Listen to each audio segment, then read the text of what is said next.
vous allez? Qu'est-ce qui s'est bien passé chez vous? D'abord, comme le dit le nom de cette chaîne, mon objectif en faisant cette vidéo, c'est de vous conter une histoire. Mais, avant de commencer par conter l'histoire, j'ai un service à vous demander. Il s'agit de quoi? Il s'agit de vous abonner ici, de cliquer sur la cloche de notification, de partager également. Dites-moi, qu'est-ce que ça vous coûte de vous abonner? Qu'est-ce que ça vous coûte de partager cette vidéo? Qu'est-ce que ça vous coûte de regarder plusieurs fois cette vidéo? Donc, abonnez-vous, cliquez, partagez. Donc, une fois que ce service est rendu, je vais commencer par conter l'histoire. Voilà. Il s'agit d'une histoire qui s'est passée il y a très très longtemps. À l'époque, lorsque un homme atteint l'âge de se marier, il a le plus souvent l'obligation de relever des défis pour pouvoir prouver qu'il est prêt réellement à se marier.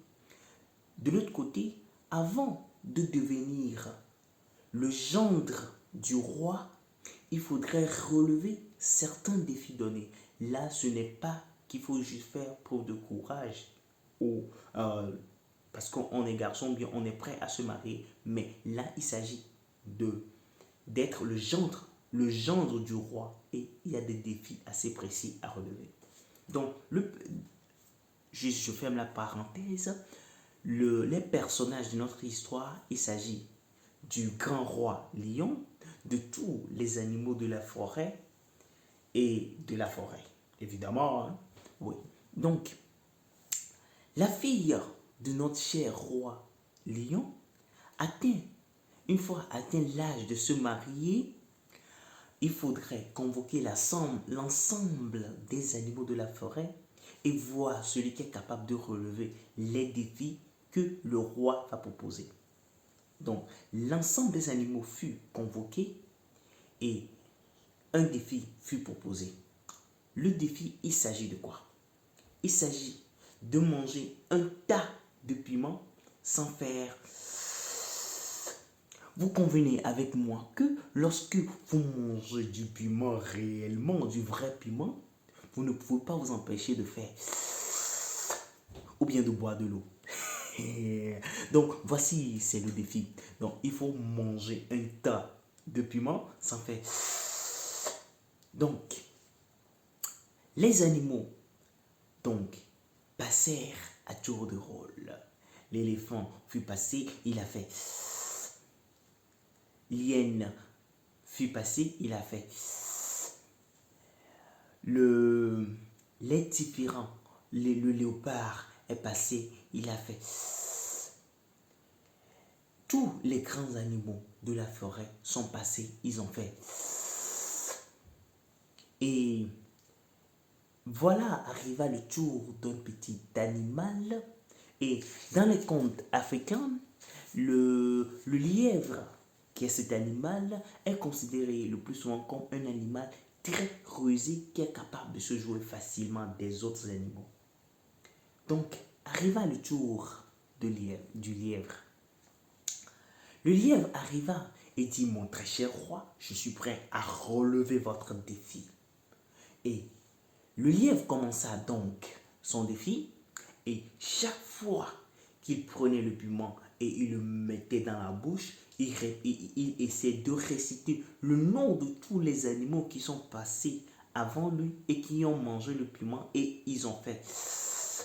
Et il cite le nom des animaux comme exemple. L'éléphant est passé, il a fait... Le girafe est passé, il a fait... Mais moi je suis passé, j'ai pas fait... Donc, chaque fois, il essayait de réciter le nom de ces animaux au fur et à mesure jusqu'à ce qu'ils ne finissent totalement de manger le piment.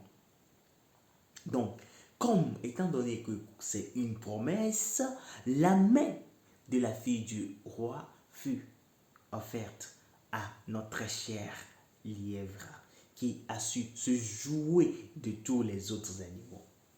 Morale de l'histoire.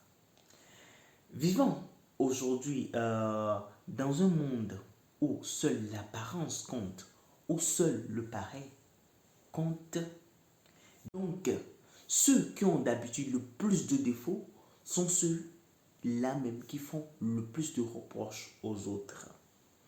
Et nous avons également tendance à voir dans les autres les défauts que nous avons en nous-mêmes. Donc, ma leçon pour vous, ou bien la leçon à tirer de cette leçon, est que chaque fois que vous voulez faire un reproche, ou bien vous voulez reprocher quelque chose à une personne en face de vous, demandez-vous si vous n'avez pas les mêmes choses à vous reprocher.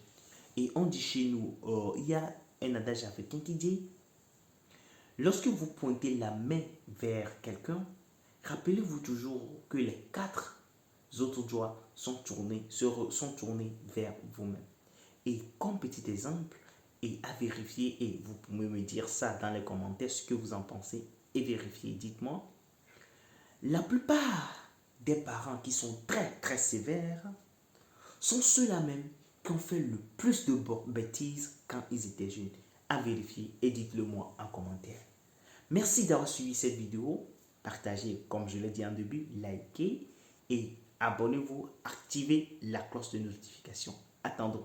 À très bientôt pour la prochaine histoire. Merci. Au revoir.